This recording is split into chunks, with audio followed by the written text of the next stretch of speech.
Hey, all, Scott here. First, I want to take a second to thank all the show's listeners, sponsors, and supporters for helping make the show what it is. I literally couldn't do it without you. And now I want to tell you about the newest way to help support the show. Whenever you shop at Amazon.com, stop by ScottHorton.org first, and just click the Amazon logo on the right side of the page. That way, the show will get a kickback from Amazon's end of the sale. It won't cost you an extra cent. And it's not just books. Amazon.com sells just about everything in the world, except cars, I think. So whatever you need, they've got it. Just click the Amazon logo on the right side of the page at ScottHorton.org or go to ScottHorton.org/Amazon. All right, you guys, welcome back to the show. I'm Scott Horton. This is my show, The Scott Horton Show. Here weekdays from noon to 3 Eastern Time on the Liberty Radio Network, LRN.FM.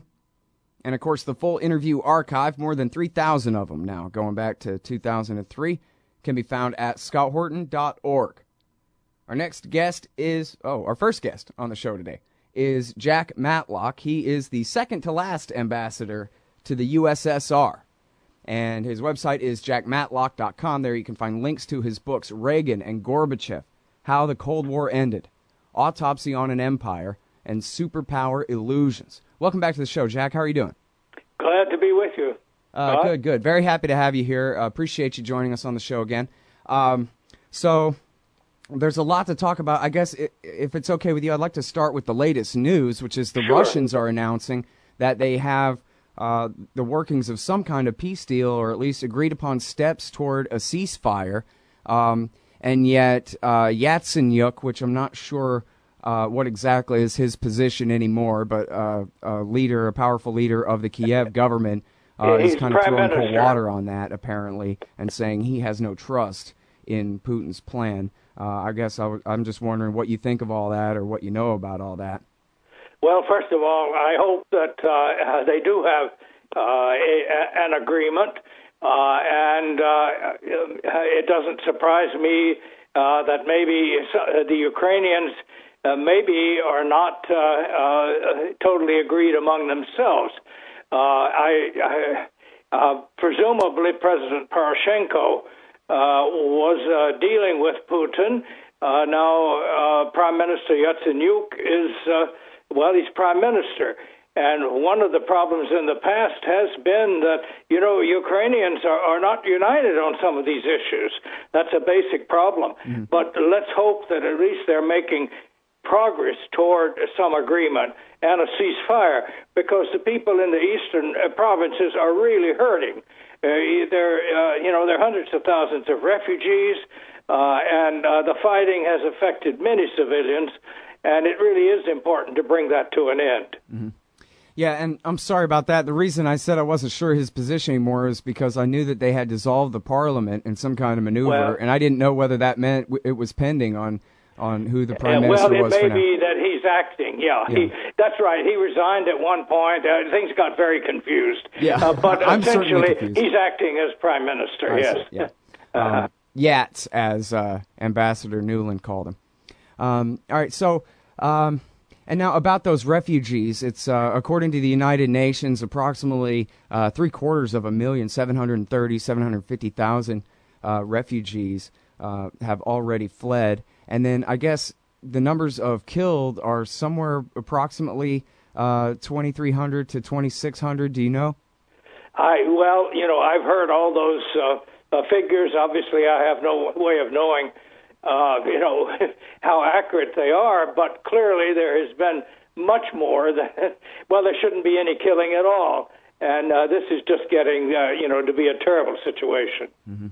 All right, well, and before we get to NATO, because we have time, but as far as the current situation goes, I read an article in the Kiev Post, which is, I believe, pretty slanted toward Kiev, but they made no bones or secret about the fact that the Kiev government is sending battalions of neo-Nazis to go and fight in the east. These guys call themselves the Ukrainian Social Nationalists instead of the National Socialists. But they all are proud to fly the symbols of Nazi Germany, the Iron Cross and SS lightning bolts and the Wolfsengel, which is that kind of weird N-shaped takeoff on the swastika.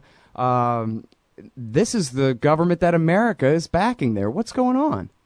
Well, I think our government and most of our media has ignored this. But the fact is, these are, well, one can say they're maybe reformed Nazis. They are militant, extreme right wing, and not all are Ukrainians. When we talk about Russian intervention, some of these have come over from Poland and Slovakia and other countries bordering on the western provinces of Ukraine. And we mustn't forget that even before the revolution, in February, it was these forces that started taking over government buildings in the west and the center. It didn't start in the east where there's the fighting now. It started in the west.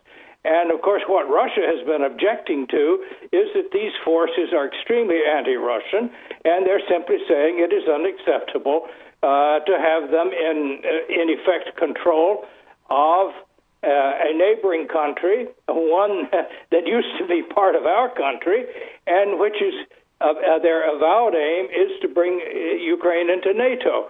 And the Russian leaders have said for more than a decade, that is a red line. Do not cross it. It will not happen. And we will do whatever necessary to make sure it doesn't happen. And so that's what we're seeing now. And that's why, to continue to think that we're going to deter Russia by threatening action by NATO it's simply seen as provocative by the Russians. Mm-hmm. All right. Now, so one thing that's very clear to people who are critics here is that the U.S. and the Europeans have a whole hell of a lot to do with starting this mess, as you kind of referred to there about the use of the Nazis in the coup in February. But, of course, they forced the all-or-nothing deal on the last president in the first place, which may or may not have been meant to be an offer he couldn't accept. I don't know. But then they supported this coup and all of this, and yet the narrative on TV and in the newspapers and from all the government officials is that this is all just, Putin's attempt to recreate the Soviet Union. He's the aggressor here, and there's no such thing as February 2014. You don't need to worry about any of that. This is the Russians have started everything, and it's the Russian-backed separatists who are trying to tear Ukraine apart. And I guess my question for you is the policy in D.C., do you think, made based on what they know the truth is, or is it actually based on their own ridiculous narrative that this is all just, America trying to protect poor little Ukraine from Russian aggression here? Because if they start really making their policy on their own false narrative they're trying to fool us with, then they're going to be making some really severe mistakes, I really cannot explain some of the reasons for our policy, but I would say that nothing I've ever said is a justification for what the Russians have done. I think they have intervened more directly than anybody else, and I think they've done so in ways that are going to be very costly to them. But I do think that somehow Washington and much of our media has latched on to a narrative which is quite distorted. And the fact that they has acted as a provocation to the Russians. And, I think the fact that Vladimir Putin has raised his approval rating from something like 49% to over 85% among Russians should tell us something. I mean, it's not just Putin. We're getting at a really serious, I would say, disaffection of the Russians with much of our post-Cold War policy. And, of course, the big issue for them has been the expansion of NATO to the east and the increasing attempts in their eyes to encircle Russia and bring it to heel. And so they read such things as spreading democracy, as simply using subversive tactics to bring down governments we don't like, and so on. Mm-hmm. So I do have to wonder, what's going on in Washington. Now, the president... All right, now, I'm sorry, Ambassador, I'll have to interrupt you right there. We have to stop and take this break. But when we get back, everybody, we'll be talking with Ambassador Jack Matlock, the second-to-last ambassador to the Soviet Union under George H.W. Bush. about America's current NATO policy, the upcoming meeting, the Rapid Reaction Force, Ukraine, and the rest in just a minute. Oh, John Kerry's Mideast peace talks have gone nowhere. Hey, Scott Horton here for the Council for the National Interest at councilforthenationalinterest.org. U.S. military and financial support for Israel's permanent occupations of the West Bank and Gaza Strip is immoral, and it threatens national security by helping generate terrorist attacks against our country. And face it, it's bad for Israel, too. Without our unlimited support, they would have much more incentive to reach a lasting peace with their neighbors. It's past time for us to make our government stop making matters worse. Help support CNI at councilforthenationalinterest.org. All right, you guys, welcome back to the show. I'm Scott Horton, and I'm on the phone with Ambassador Jack Matlock. Almost the last ambassador to the Soviet Union.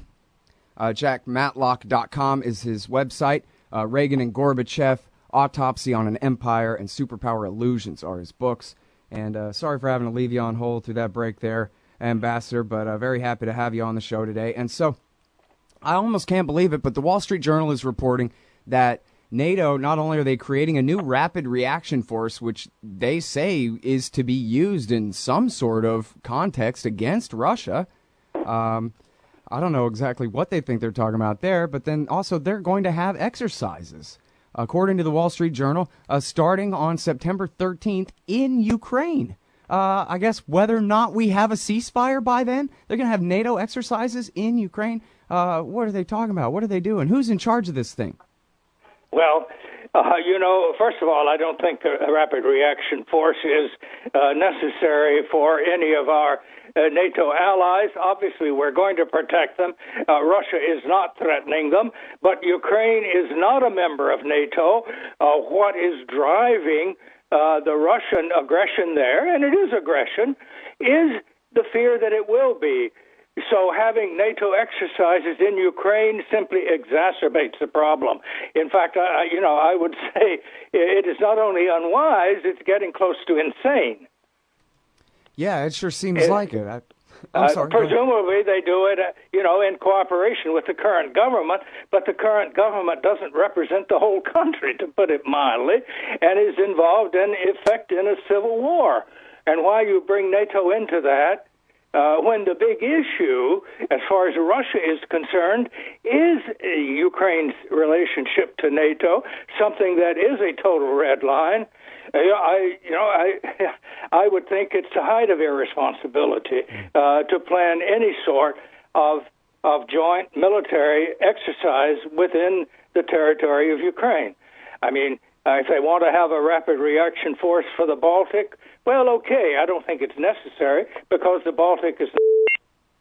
They are NATO allies, and yes, we are committed to defend them if they are threatened. But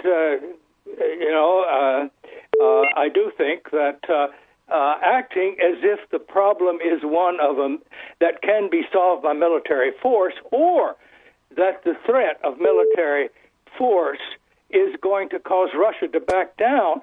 I mean, Russia has just about as many nuclear weapons as we do.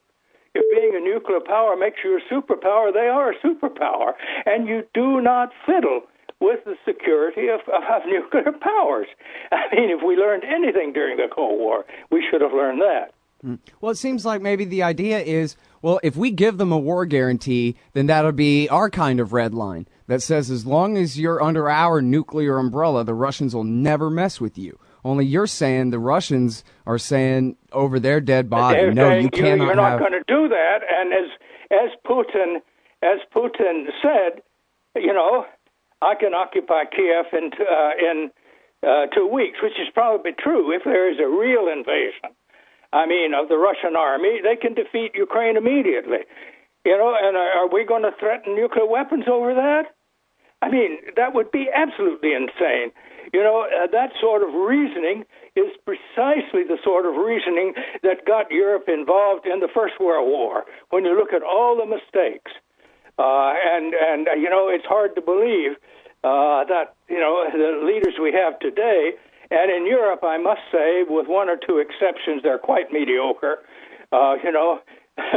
We don't have any more the Churchills or and some of the others that Europe had in the past. But anyway, to militarize this thing is obviously the opposite of what we need to be doing, because Ukraine is not in NATO. Two-thirds of the Ukrainians didn't want to be in NATO. And, pushing it on the part of those in the West was one of the most divisive things they have done, not only to offend Russia, but to offend much of the rest of the country. I'd say this idea of threatening that we will bring them under NATO protection is precisely the thing that is driving the Russians crazy. And causing to do things which I think is not in their interest. I don't approve what they're doing, but this militarizing everything when they feel that we're using our military superiority in the world to surround them and in effect to create hegemony in the world which doesn't include them. Well, they're going to do anything they can to break out of that, and that's what we're seeing.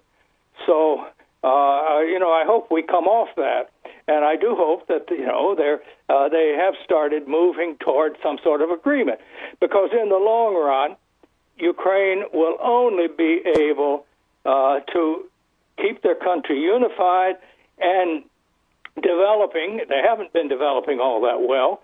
They're still suffering from their Soviet heritage and the communist heritage, but they're going to be able to do that only if they do it with Russia's acquiescence. Could you imagine if we had a hostile government in Mexico or Canada, how we would react to that? If some major country and started trying to bring them into an anti-American military alliance, would we stop at anything to stop that? Oh, we wouldn't. We know that. And why we don't understand that with Russia, I just don't understand. Well, I read an interesting article by Peter Hitchens the other day where he said, all this rhetoric about Putin is Stalin or Putin is Hitler and all these comparisons. Hillary Clinton even compared him to Hitler. Hitchens said, well, wait a minute, what if he's the last of the guys before the Russian Hitler? And what if you got your metaphors and analogies all wrong? And really the fall of the Soviet Union could be compared to the Versailles Treaty, basically. And so right now is when we're supposed to be a good sport about what's happened to the former Soviet Empire, instead of rubbing their face in it and making matters worse and worse and worse. When we did this to the Germans after the First World War, it led to the rise of the right-wing fanatics. So are you sure, Putin isn't basically just a Republican compared to the kind of people who might come after him? Well, I don't like a lot of those analogies because I think the situation is quite different. One thing, we didn't bring down the Soviet Union. They did. And it was the elected leader of Russia that led the breakup of the Soviet Union. We didn't set these boundaries. They did. I mean, the boundaries of Ukraine were set during the Soviet Union, and they're very artificial in some respects. And to treat this as if somehow it was a united country that is being pressed upon by a more powerful neighbor gets a lot of things just plain wrong. The thing is, we ended the Cold War by negotiation, and it was in the interest of both sides. We all won the Cold War. And then communism was defeated by Gorbachev within the Communist Party. We didn't defeat him. He moved the country off communism, and he was the only one who could have done it because he was a leader of the Communist Party who started reforming the country and acting in the country's interest rather than the party's interest. We didn't force that. That was done, and it wouldn't have happened if we hadn't ended the Cold War beforehand. And then the Soviet Union broke up because it had inner tensions, not because there was pressure from abroad. So the breakup of the Soviet Union was not a victory for the West. We didn't even want it to happen the way it happened. And as a matter of fact, George H.W. Bush went to Kiev August 1st, 1991, and advised the Ukrainians and the other non-Russian republics to sign Gorbachev's Union Treaty. We wanted to see them to hold the Soviet Union, other than the three Baltic countries, together in a voluntary union, because he was bringing reform to that country. And actually, it's never been freer than it was that last year of the Soviet Union. So the idea that the breakup of the Soviet Union was a victory for the West or the United States is absolutely wrong.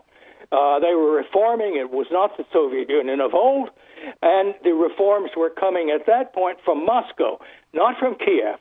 They were coming from Moscow, and much of the opposition in Kiev was by the Communist Party apparatus that didn't want to give up power. That apparatus was in the eastern part. And Bush also, in that speech, warned the Ukrainians against what he called suicidal nationalism. Okay, you see that suicidal nationalism in these extreme right-wingers who are doing much of the fighting today in Kiev. So people forget all of that if they ever knew it, and make all sorts of assumptions which are simply not in accord with what actually happened. Right. Well, I mean, aside from the fact of trying to keep Ukraine and Belarus in the Soviet Union, which is a whole other interesting story maybe we could talk about sometime, I mean, I think really the point that Hitchens was trying to make that maybe I didn't say very well was that, you know, the West, the Americans and the British and our friends have basically treated the fall of the Soviet Union like a victory since then. And That's right. With NATO expansion, we've really rubbed their face in it and humiliated them as much as we can. And That's even right. as we're talking about, even to the extent of talking about bringing Ukraine and Georgia, which are these absolute red lines where I think the point that Hitchens was trying to make was right now we should be really trying to get along, even to a slightly self-sacrificial extent if we need to be friends with the Russians because, things could be much, much worse. Putin really is not Hitler, no matter how many times they say that. But if we really make matters worse and worse, he could be replaced by people to the right of him who are very hardcore nationalists and who might very well like to take back as many republics as they think they can.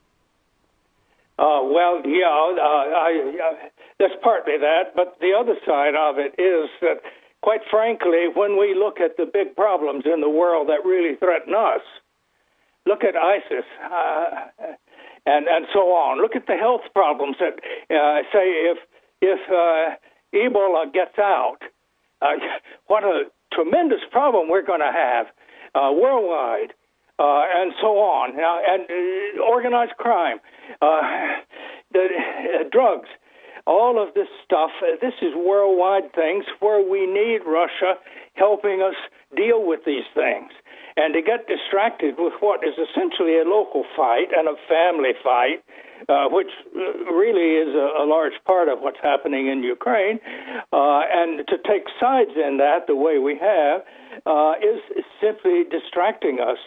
As I often put it, on these big issues, Russia is either going to be part of the problem or part of the solution. Why don't we act to try to keep them as part of the solution? Right now, we are absolute natural allies in trying to deal with ISIS and in Syria and Iraq, and yet we're being distracted, and we're almost dealing with it alone when we need and should be getting more Russian support. Because we get distracted with these other things. Right. Yeah, we're right on the verge of maybe a final Iran nuclear deal as well, which we need cooperation on that. We absolutely do. We absolutely do. And, let me say that I think, this may seem strange, but we have more interests in common with Iran than many people seem to think. They, too, are against al-Qaeda and those type of extreme Sunnis. And they helped us in Afghanistan very quietly in many ways. They certainly, we did them a great favor in taking out Saddam Hussein, and yet we seem to be unwilling to talk to them about anything but the nuclear issue. I think if we broaden it, we'll find that there are a lot of things that we can deal with, and that would help us deal with the nuclear issue as well. But that's another question. But on many of these issues, Russia has, in fact, a bigger stake than we do. both Iran and Iraq, and they're much closer to Russia than they are to us. And our enemies there are the same enemies. And why we can't, find a way to act jointly on some of these things is beyond me. All right, Ambassador. Well, I've already kept you over time here into the top of the hour break. Okay, thanks very much. Thank you so much for your time on the show. I really do appreciate it. Okay, surely. Bye. All right, y'all. That's Ambassador Jack Matlock, the second to last ambassador to the Soviet Union. His books are Reagan and Gorbachev, Autopsy on an Empire, and Superpower Illusions. His website is jackmatlock.com. We'll be right back. Hey, all Scott here. If you're like me, you need coffee. Lots of it. And you probably prefer it tastes good, too. Well, let me tell you about Darren's Coffee Company at darrenscoffee.com. Darren Marion is a natural entrepreneur who decided to leave his corporate job and strike out on his own, making great coffee. And Darren's Coffee is now delivering right to your door. Darren gets his beans direct from farmers around the world, all specialty, premium grade with no filler. Hey, the man just wants everyone to have a chance to taste this great coffee. Darren's Coffee. Order now at darrenscoffee.com. Use promo code Scott and save $2. darrenscoffee.com. You hate government? One of them libertarian types? Or maybe you just can't stand the president, gun grabbers, or warmongers. Me too. That's why I invented LibertyStickers.com. Well, Rick owns it now, and I didn't make up all of them, but still, if you're driving around and want to tell everyone else how wrong their politics are, there's only one place to go. LibertyStickers.com has got your bumper covered. Left, right, libertarian, empire, police, state, founders, quotes, central banking. Yes, bumper stickers about central banking. Lots of them. And, well, everything that matters. LibertyStickers.com. Everyone else's stickers suck. Hey, all, Scott Horton here. It's always safe to say that one should keep at least some of your savings in precious metals as a hedge against inflation. And if this economy ever does heat back up and the banks start expanding credit, rising prices could make metals a very profitable bet. Since 1977, Robertson Roberts Brokerage Inc. has been helping people buy and sell gold, silver, platinum, and palladium, and they do it well. They're fast, reliable, and trusted for more than 35 years. And they take Bitcoin. Call Robertson Roberts at 1-800-874-9760 or stop by rrbi.co. Hey, y'all, Scott Horton here for WallStreetWindow.com. Mike Swanson knows his stuff. He made a killing running his own hedge fund and always gets out of the stock market before the government-generated bubbles pop, which is, by the way, what he's doing right now, selling all his stocks and betting on gold and commodities. Sign up at WallStreetWindow.com and get real-time updates from Mike on all his market moves. It's hard to know how to protect your savings and earn a good return in an economy like this. Mike Swanson can help. Follow along on paper and see for yourself. WallStreetWindow.com.